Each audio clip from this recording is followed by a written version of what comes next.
Inside the Nest, I'm Gray Paholke. Joining me, Dustin Combs. Coach went 2-2 last weekend at the Lewis Dome Invitational, although you got a solid win over number 3 ranked Grand Valley State. How are you feeling coming out of the weekend?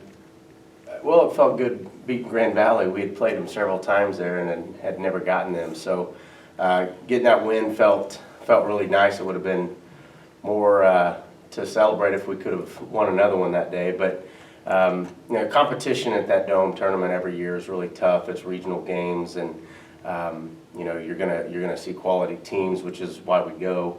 I guess anytime you go on the road, your goal has to be at least 500, and that'll be very similar to what we set our goals to look like on conference games.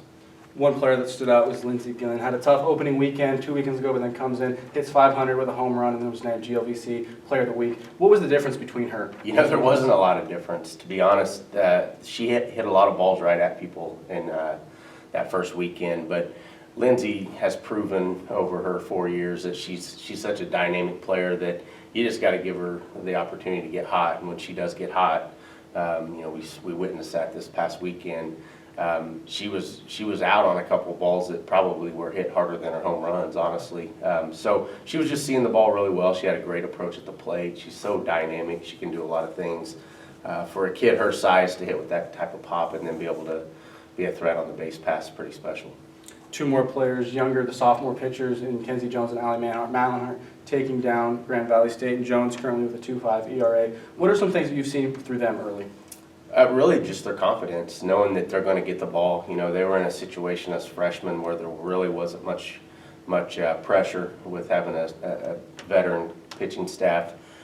They knew this year coming in they're going to be asked to be in a much different role, and their maturity has been a big reason why they've had success. They've not been bothered by, Manhart against Grand Valley looked so good and was never rattled, pitched out of some tough situations, and it's a good team to beat. So it's a great sign from them because Sarah threw a lot of pitches, and we're down one arm with Elia being on the DL this week. So having them step up in situations they had not been in before was really good.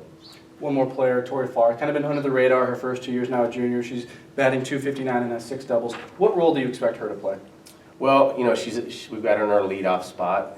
She's the type of player that she can hit with pop. And she also runs really well. And she now knows again that it's her time. And she's always played a pretty significant role for us, but it's never been a everyday leadoff, everyday on the field type of player, which is really just because of what we had in front of her. But outstanding athlete, really great leader.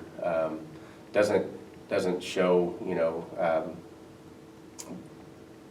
she's got great composure, and now that she's in that role, I think that she'll do really well with it. She had another weekend, the first weekend, where she had a lot of balls right at people. So we just try to tell them to stay with their approach, and it's the outcomes we can't control. So believe in that process, and then have quality at bats. So when we're hitting balls right at people, which Tory had bad luck that first week doing so, this weekend it kind of fell for her. Definitely. Well, good luck this weekend. Thank you. The Cardinals are back in action as they wrap up tournament play this weekend as they head to Springfield for the Drury Invitational.